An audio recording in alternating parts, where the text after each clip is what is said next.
شدید خوف اور بے یقینی کے عالم میں میں اور میرا شوہر پاگلوں کی طرح ہاسپٹل کے وارڈ کی طرف بھاگ رہے تھے۔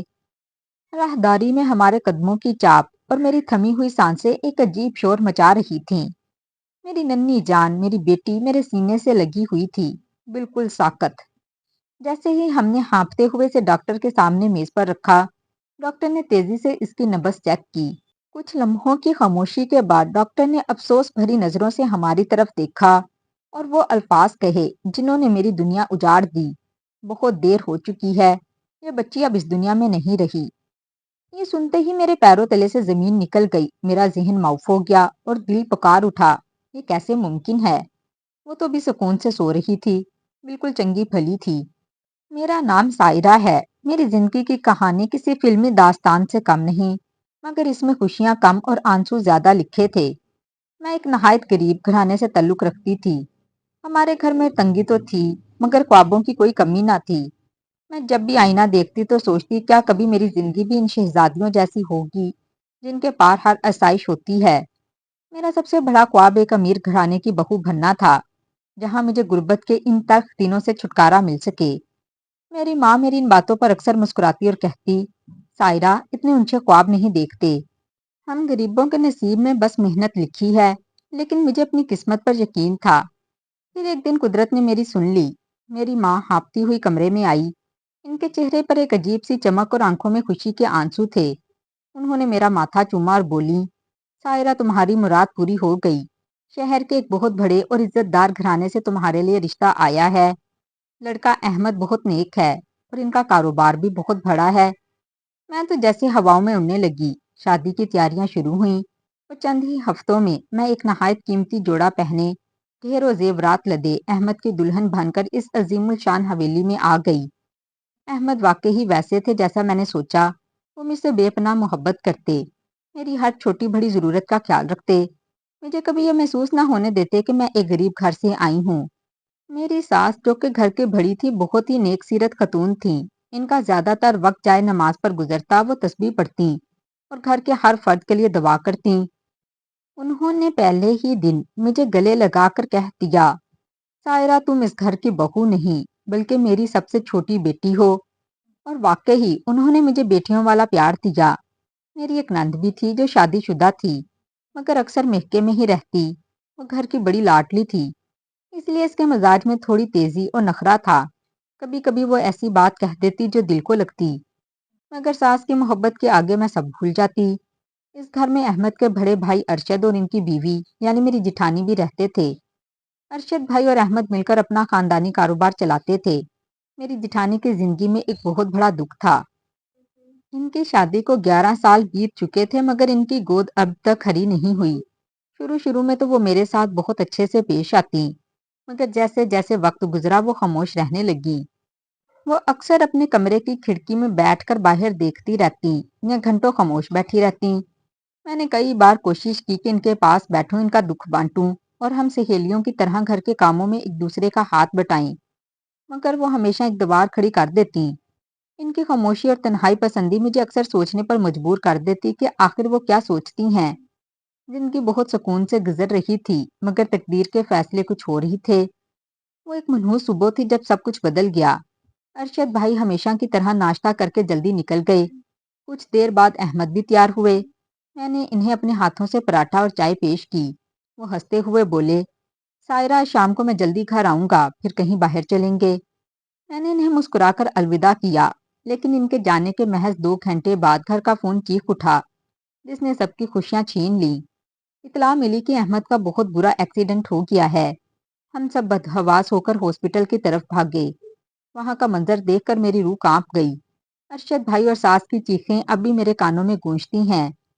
میرے پہنچنے سے چند منٹ پہلے ہی احمد اس دنیا سے رخصت ہو چکے تھے۔ میرے پیروں تلے سے زمین نکل گئی۔ وہ تمام خواب جو میں نے اس گھر میں دیکھے مٹی میں مل گئے۔ میں بیوہ ہو گئی۔ لوگ جو کل تک میری قسمت پر رشک کرتے تھے، آج میری اجڑی مانگ دیکھ کر افسوس کر رہے تھے۔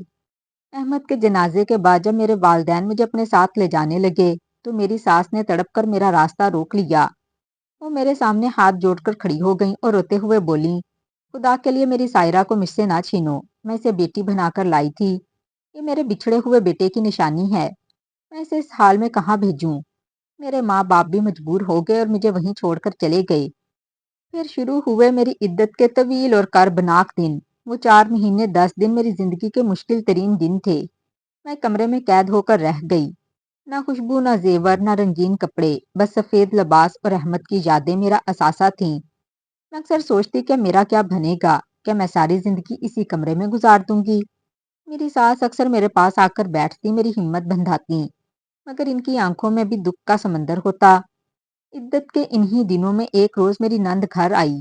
وہ اپنی ماں کے پاس صحن میں بیٹھی تھی اور میں کمرے کے پردے کے پیچھے سے ان کی باتیں سن رہی تھی۔ ساس نے ایک گہری ٹھنڈی آہ بھری اور اپنی بیٹی سے دکھ بھرے لہجے میں کہا، بیٹی، میرا دل خون کے آنسو روتا ہے جب میں سائرہ کو اس حال میں دیکھتی ہوں۔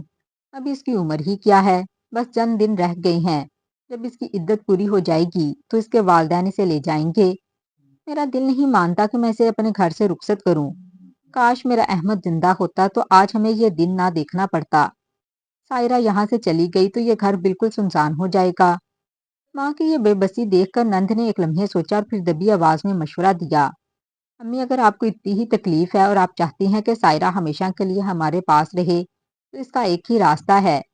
بڑے بھائی ارشد کی شادی کو 11 سال ہو گئے ہیں اور ان کی کوئی اولاد نہیں، اور وہ اپنی زندگی میں خوش بھی نہیں۔ کیوں نہ آپ سائرہ کا نکاح بڑے بھائی سے کر دیں؟ اس طرح سائرہ بھی ہمارے پاس رہے گی، اور کیا پتا اللہ اس کے نصیب سے بڑے بھائی کے آنگن میں بھی پھول کھلا دے۔ نند کی تجویز نے گھر میں ایک نئی ہلچل مچا دی۔ وہ اپنی ماں یعنی میری ساس سے کہنے لگیں، امی، میری ساس بھی یہی کہہ رہی تھی کہ سائرہ کو کہیں بھیجنے کے بجائے اپنے گھر میں ہی رکھ لو۔ اب ارشد بھائی کو دوسری شادی کر لینی چاہیے تاکہ گھر میں اولاد کی رونق آ سکے۔ ساس پہلے تو خاموش رہیں، پھر ان کی آنکھوں میں ایک امید کی چمک آئی۔ جب یہ فیصلہ مجھ تک پہنچا تو میری روح کانپ گئی۔ میں نے روتے ہوئے ساس سے کہا، امی، میں نے ارشد بھائی کو ہمیشہ بھائی کی نظر سے دیکھا۔ میں احمد کی یادوں کے سہارے زندگی کاٹ لوں گی، مگر کسی اور کی جگہ خود کو نہیں دیکھ سکتی۔ لیکن ساس نے میرے ہاتھ تھام لیے، ان کی آنکھوں سے آنسو بہہ رہے تھے۔ وہ بولیں، بیٹی، ارشد تمہارا سکا بھائی تو نہیں ہے نا؟ تم ہماری دیکھی بالی ہو، ہم تم پر بھروسہ کرتے ہیں۔ ہم کسی باہر والی کو اس گھر میں لا کر خطرہ نہیں مول لے سکتے۔ تم اس گھر کی عزت ہو، کیا تم ہماری خاطر اتنا نہیں کر سکتی؟ ان کی ممتا اور ان کے آنسوؤں کے آگے میں ہار گئی۔ میں نے بوجھل دل کے ساتھ ہاں کر دی۔ ابھی عدت کے آخری دن تھے کہ ایک صبح میری جٹھانی غصے میں بھری ہوئی میرے کمرے میں داخل ہوئیں۔ ان کا چہرہ غصے سے تمتما رہا تھا۔ وہ چیخ کر بولیں، تمہاری ہمت کیسے ہوئی میری گھر پر نظر ڈالنے کی؟ تم ایک بدقسمت عورت ہو۔ تمہارا اپنا گھر اجڑ گیا تو اب تم میرا گھر اجاڑنے آئی ہو۔ میں تمہیں کبھی معاف نہیں کروں گی۔ اگر تم نے میرے شوہر سے شادی کی تو میں تمہارا جینا حرام کر دوں گی۔ میں سن کر حیران رہ گئی۔ میں نے ڈرتے ہوئے کہا، بھابھی، خدا کی قسم میں نے ایسا کبھی نہیں چاہا۔ اگر آپ کو برا لگ رہا ہے تو میں یہ شادی نہیں کروں گی۔ مگر وہ غصے سے دروازہ بند کر کے چلی گئیں۔ عدت ختم ہونے کے ٹھیک 10 دن بعد سب کی زبردستی اور خاندان کے دباؤ پر میرا نکاح ارشد بھائی سے کر دیا گیا۔ نکاح کی پہلی رات میں اپنے کمرے میں بیٹھی زاروں قطار رو رہی تھی۔ مجھے احمد کی یاد تڑپا رہی تھی اور میں سوچ رہی تھی کہ قدرت نے میرے ساتھ یہ کیا کھیل کھیلا۔ اچانک شور مچا کے جٹھانی، جو کہ اب میری سوکن بن چکی تھی، کی طبیعت بہت خراب ہو گئی۔ ارشد صاحب انہیں اسی وقت ہاسپٹل لے گئے اور اسی رات وہ میرے کمرے میں نہ آئے۔ میں نے خدا کا شکر ادا کیا کہ میں اس مشکل گھڑی سے بچ گئی۔ وقت گزرنے لگا۔ میری سوکن ہر وقت ارشد صاحب کو مجھ سے دور رکھنے کی کوشش کرتی، یہاں تک کہ وہ انہیں میرے کمرے میں بھی جانے سے روکتی۔ میری ساس کو یہ سب برا لگا۔ انہوں نے ارشد صاحب کو سمجھایا کہ اب سائرہ بھی تمہاری بیوی ہے، تمہارے اوپر دونوں کے حقوق فرض ہیں۔ ارشد صاحب نے بھی سختی دکھائی اور اپنی پہلی بیوی سے کہا، میں دونوں کے ساتھ برابری کا سلوک کروں گا۔ اس کے بعد انہوں نے میرے پاس آنا جانا شروع کر دیا۔ کچھ ہی عرصے بعد اللہ نے مجھ پر کرم کیا اور خوشخبری ملی کہ میں امید سے ہوں۔ یہ سن کر ارشد صاحب کی خوشی کی انتہا نہ رہی۔ پورے گھر میں مٹھائیاں بانٹی گئیں، مگر میری سوکن کی نظریں مجھ پر پڑتی تو ان میں نفرت اور خوف ہوتا۔ ایک دن میں ہمت کر کے ان کے پاس گئی، ان کے ہاتھ پکڑ کر معافی مانگی اور کہا، خدا کے لیے مجھے معاف کر دیں، میں نے آپ کا کچھ نہیں چھینا، میں تو خود احمد کے غم میں جلی ہوئی ہوں۔ انہوں نے بظاہر تو کہہ دیا کہ ٹھیک ہے، میں نے معاف کیا، مگر ان کا لہجہ بہت عجیب اور سرد تھا۔ 9 ماہ گزر کے اور اللہ نے مجھے ایک خوبصورت بیٹی سے نوازا، جس کا نام ہم نے مریم رکھا۔